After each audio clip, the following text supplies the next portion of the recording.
Good evening, I am Tingnay Team Hokip and this is TC Network English News Channel. Today's top headlines include Cookies blame on carrying out arson at Quata Hunau. Clarification met by El Molpay Village Chief. Manipur Chief Minister Biren Singh initiates discussion to resolve Meitei Kuki conflict. News in details. The reporters of TC Network met with Zamlet Mate, chief of El Molpay today, the 14th of March, in regards to the false allegations made by Meitei medias and Quata Hunau chief, blaming the Kuki in carrying out the arson of a house at Quata Hunau. The Moret CDO had groundlessly blamed the Kuki in regards to the burning of a house at Quata Hunau, and he also condemned the false allegations made by Sanjoy, village secretary of Quata Hunau. Without any solid evidence, we are blamed of a crime we never committed, and as neighbors to one another, Sanjoy knows very well that such act will never be carried out by me and my villagers, added Zamlet Mate. He also said that the incident is suspected to be a ploy to defame the Kuki on observing the way the investigation had been carried out. The Moret CDO came to the scene and took pictures which were supposed to be done by the media and not the CDO. Moreover, 3 armed men were spotted at the night of the incident who were suspected of carrying out the arson. Maybe they burned their own house to start a conflict with us, and the way they directly blame us without any investigation clarifies their ulterior hidden motive. And this also shows their hunger to break the peaceful bonding between the two villages and their hopes for a negative outcome. This incident can escalate and bring an ugly outcome, he further told the media. Mention may also be made that since the beginning of the conflict, no communal tension had arisen between the neighboring villages until Sanjoy, secretary of Quata village, acted this way. He further asked the Assam Rifles to protect them, in addition to all the goods they had showered upon the villagers. On the other hand, Zamlet also updated about the situation of the village, saying no serious incident had occurred in the village so far since the beginning of the conflict. El Molpay is a frontline village, and the only means of livelihood is cultivation. So far, no help or aids have been supplied by the CSOs or philanthropic organization, and that no visit was also made despite the suffering of the villagers, he added. He further requests the various leaders to come and visit their village and see their living conditions. El Molpay village chief would like to extend his gratitude to the Assam Rifles using the media. The Assam Rifles conducted medical camp in the village on 5th of March and also distributed items such as solar lamp, sugar, meal, basmati rice, and many more, and it is because of their help that we were able to sustain our necessities till today. He also would like to ask the center and state government why the Kuki inhabited areas are neglected in terms of primary health centers and schools, while the villages of other community had all the said infrastructure, even in villages with just 12 or 13 houses. He further requests the government to not be biased and treat the citizens equally.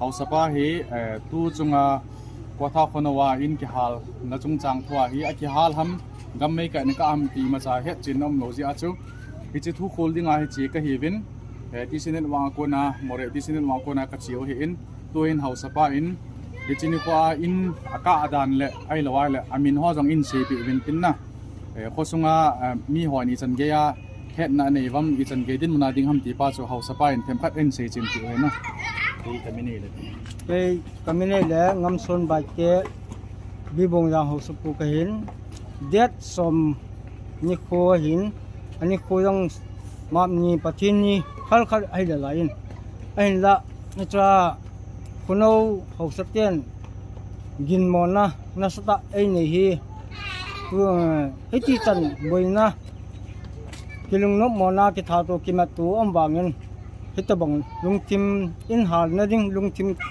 ke ma keu lovin ka khomi chan ge jong ani nai pun ahin la tu hin kwatha khono tian bong yang hon ei hal ha pi hun tet ti gin mo na ni hi hi hi wang adi poi hi ka sei do no men atu sei hi masanga parati langa ki banga ngum ta ki lenga ki boy jong le lungyal phamo ki gel lawa hita banga thu se hi num mo ka sal he ti ka sei do num kin he ki pa mi house po.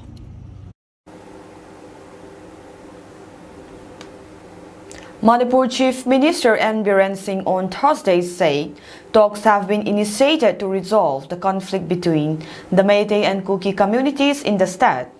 Speaking at a program here, Singh emphasized the importance of resolving conflicts through dialogue and political engagements.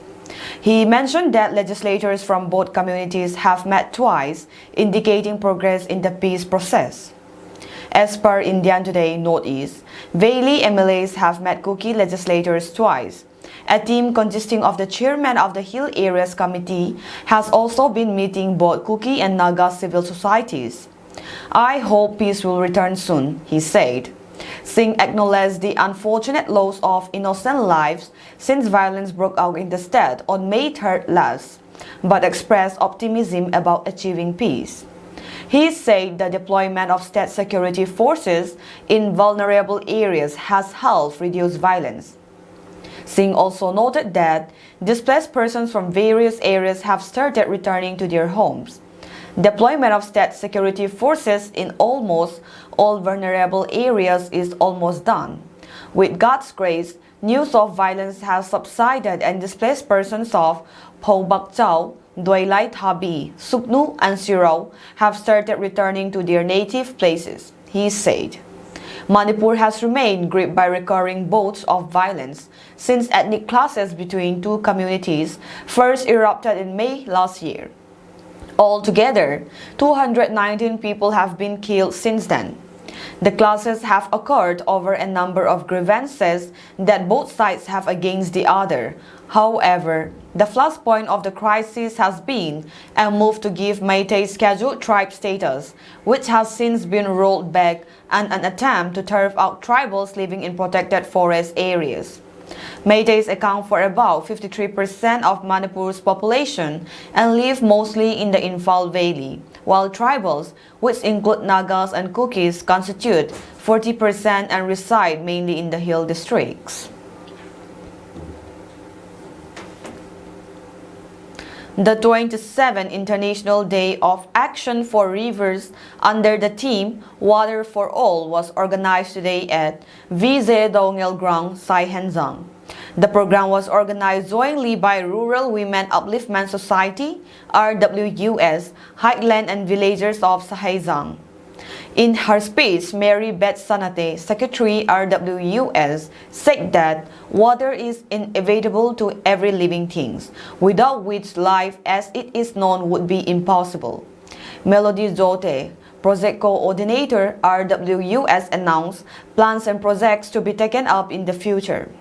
As part of the program, simple mementos were presented to the Saikot Defense Party. Representing Vision Lamka Secretary Lal Dalian and Edwin Darngam, Vice President Saikot Defense Party, also took part in the program.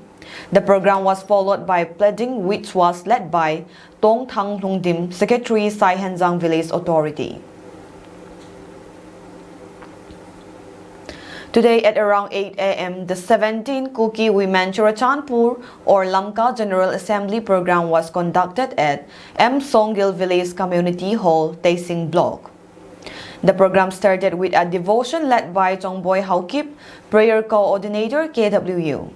The assembly was presided over by Hat Khulam Haukip, President KWU, Churachandpur District.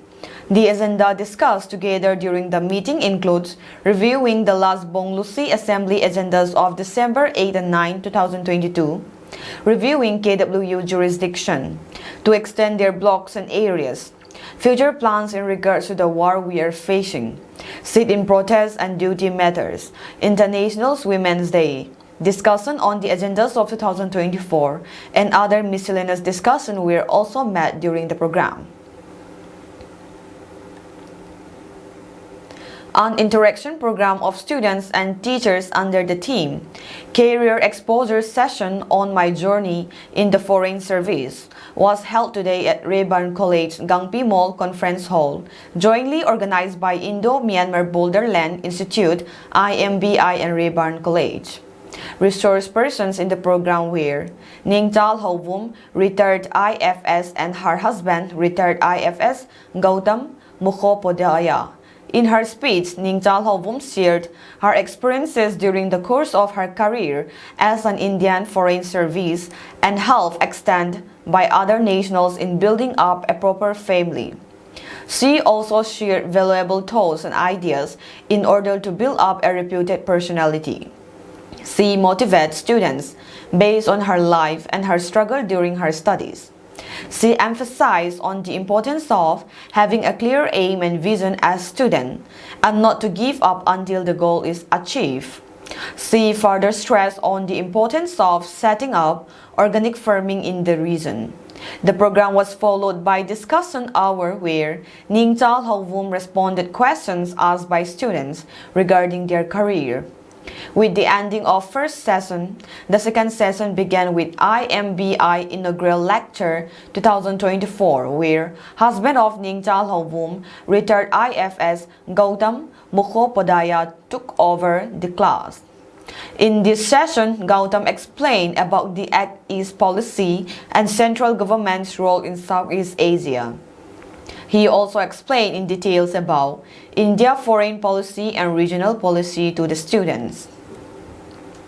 Don't think too much about yourself, if that were possible. I must tell you that those are very real issues. I think it's also important, very important to encourage teamwork, because you're always working with other people, people above, people below, or your peers.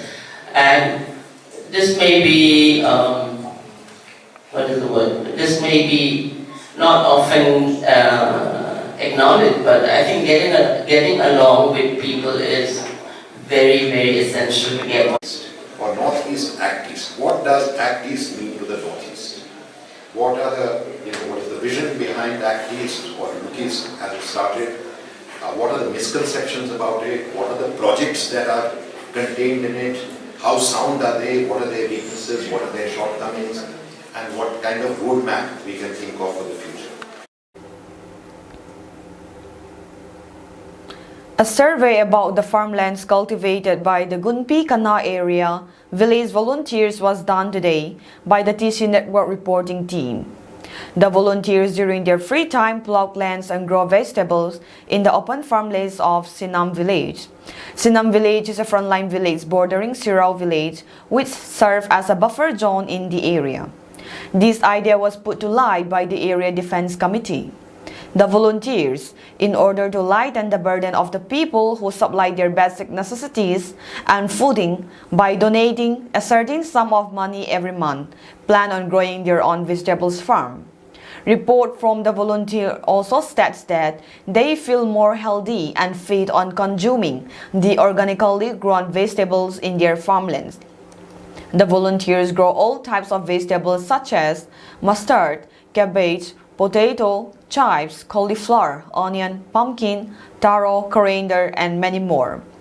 These farmlands give enough vegetables sufficient to feed the volunteers throughout the season. They also plan to continue cultivating the farm this year too. Khaimang Haukip, Gunpi Kana Area Defense Chairman, said that the Defense Committee is in charge of the farmland and that this idea has been carried out to provide healthy food to the volunteers. He also would like to urge the volunteers in other places to adopt this useful idea and cultivate vegetables around their camps. This is the least we can do for ourselves, he added. Mention may also be made that the IDPs influx in the Gunpi Kana area were also given farmlands by the village chiefs of the SOS to grow vegetables of their own interest and earn a living by selling the farm vegetables. Large open land near the Infal River, locally called Gun River, were cultivated by the IDPs of the area. The IDPs in Lamka town can also adopt the same method and start their own small business so as to be able to stand back on their own feet again, he added. Reporting from Sinam Kuki village, I am Tingnay Tim Hokip, a reporter for TC Network, and I am here with my videographer, Mr. Sisi Mangte, and some of the crew members. Today we are here to visit the buffer zones, especially at Sinam village in the Gunpi area, where the village volunteers have been cultivating the land and growing their vegetables for their own benefits and for their own consumption. Since the starting of the ethnic cleansing on May 3rd, the village volunteers and others have been supplied vegetables and rice by the common people, where the CSOs and various organizations collect some amount of money each every month to supply the village volunteers with rice and vegetables. But one good thing has occurred here in this Sinam Kuki village, where the frontline village volunteers have decided to cultivate these open areas, open plots of land which are left uncultivated. As we can see right now, we are here standing at a mustard farm which was cultivated by the village volunteers. It is unfortunate to mention that we were unable to visit these farms during the growing season or during the plantation season. Now it is already dry and the vegetables have already been harvested, but this is one of the works which the village volunteers have been doing during the plantation season. That is all we can report for these vegetables farm at Sinam Kuki village, which is cultivated by the village volunteers. Thank you all for joining us, and I am Tingnay Team reporting for TC Network.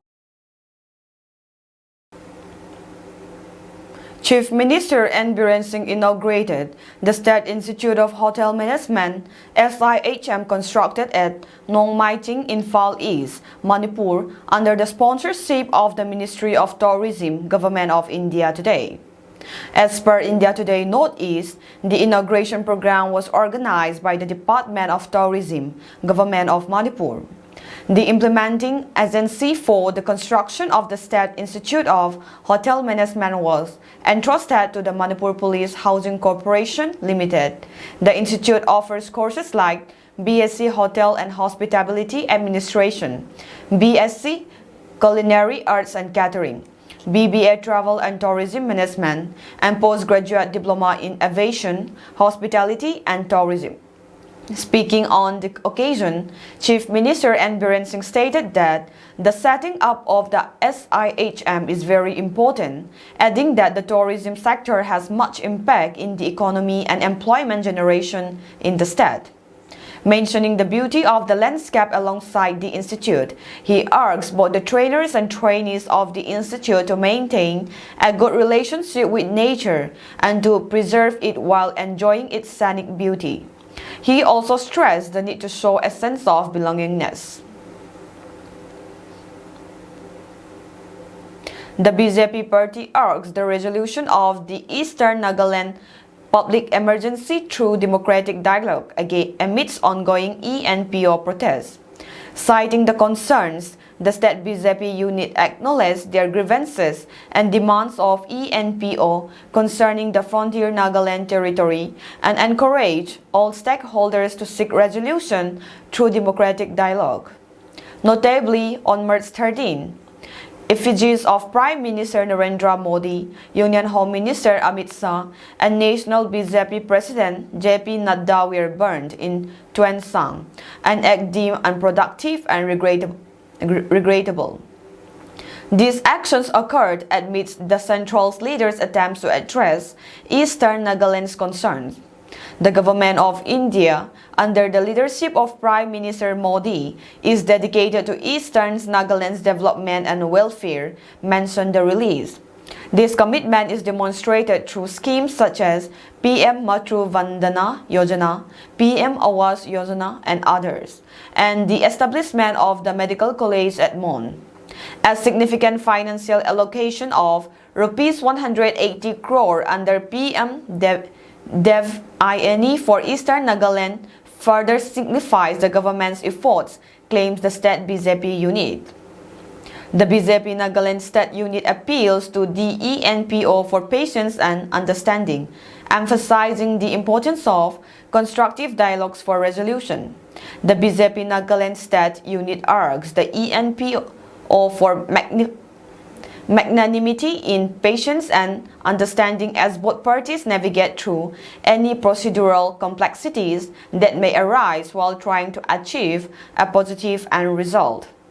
While protests are a fundamental right in a democratic society, they should not detract from constructive dialogues that are necessary for resolution.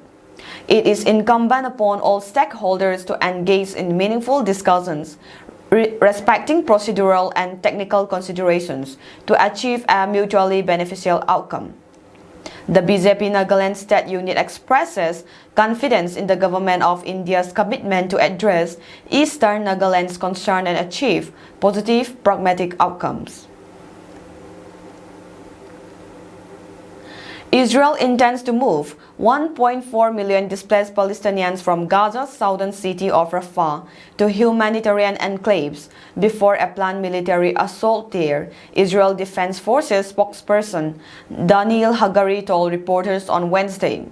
He said the Rafah offensive was something we need to do, but also that the timing of the assault depends on the conditions to allow it.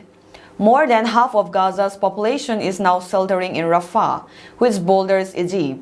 After fleeing the north and center of the enclave, Israeli Prime Minister Benjamin Netanyahu has said it is necessary to advance into Rafah to destroy Hamas' remaining military battalions. Hagari refused to give the timing of any IDF invasion of the city, where people are living with severe shortages of food, water, medicine, and shelter. Israeli officials told CNN on Monday that an invasion was not imminent and that the cabinet had not yet approved military plans for it. On the other hand, Israeli forces have killed at least 433 Palestinians in the occupied West Bank, including East Jerusalem, since October 7, according to the Palestinian Health Ministry in Ramallah. About 4,700 more people were wounded by Israeli forces in that period, the ministry said. At least 1,208 Palestinians have been displaced by settler violence and access restrictions since October, affecting at least 198 households, it said. Another 537 Palestinians, including 238 children, have been displaced due to the destruction of 82 buildings in operations by Israeli forces in the West Bank, the ministry added. The death toll over the past 5 months is much higher than in 2002, when 171 Palestinians were killed in the West Bank, according to the ministry, the highest number in a single year since 2005, during the Second Intifada. The UN officer for the Coordination of Humanitarian Affairs said 15 Israelis, including 4 members of the Israeli forces, have been killed and 99 wounded in the West Bank, including East Jerusalem since October 7. Even before Israel's wars with Hamas, the West Bank was boiling. About 500,000 Israeli Jewish settlers live in the West Bank, and many settlements are heavily guarded, fenced-off areas that are off-limits to Palestinians. Most of the world considers these settlements illegal under international law, and Israel has been criticized for allowing their expansion. In a move to address the rising cases of aggressive dog attacks across the country, especially on children and the elderly, in some cases leading to death, the center on Wednesday imposed a ban on the import, sale, and breeding of 23 ferocious dog breeds, considering them to be a threat to human life. The breeds include Rottweiler, Pit Bull, Terrier, Wolf Dogs, Russian Shepherd, and Mastiff, which are considered dangerous for human life. The ban also covers mixed and crossbreeds of these ferocious breeds. The move followed a report by a joint panel of experts and animal welfare bodies in response to an order of the Delhi High Court. The court had directed the union government to decide the matter after consulting all stakeholders within 3 months. The Department on Animal Husbandry and Dairying had also sent a letter to the chief secretaries of state and union territories to ensure the imposition of the ban. According to the letter, the import of such dog breeds is also recommended to be prohibited by the expert committee former under the chairmanship of the Commissioner of Animal Husbandry.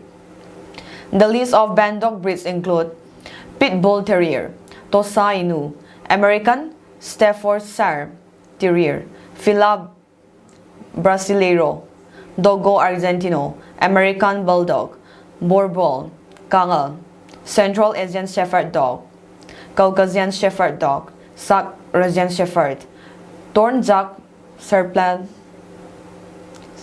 Serplaninag, Japanese Tosa and Akita Mastiffs, Rottweiler, Terriers, Rhodesian Ridgeback, Wolf Dogs, Canario, Akbaz Dog, Moscow Guard Dog, Cane Corso, and every dog of the type belonging known as a banned dog. The above dog breeds, including crossbreeds, shall be prohibited for import breedings, selling as pet dogs and other purposes, the letter said, quoting the recommendations of the expert panel. The central government has also called for the enforcement of the Dog Breeding and Marketing Rules 2017 and the Pet Shop Rules 2018. Earlier, Animal Rights Body People for the Ethical Treatment of Animals (PETA) India had requested the government to protect vulnerable dog breeds commonly exploited by criminal elements of society for illegal dog fighting as well as for the safety of humans. PETA also filed a writ petition in the Delhi High Court. The PETA in its petition wrote, "This order is key toward providing vital protection for both humans and dogs and sends a strong, clear message that pit bulls and other such breeds are bred to be used as weapons. Pit bulls and related breeds are the most commonly abandoned dogs in India, and this action can prevent a great deal of suffering."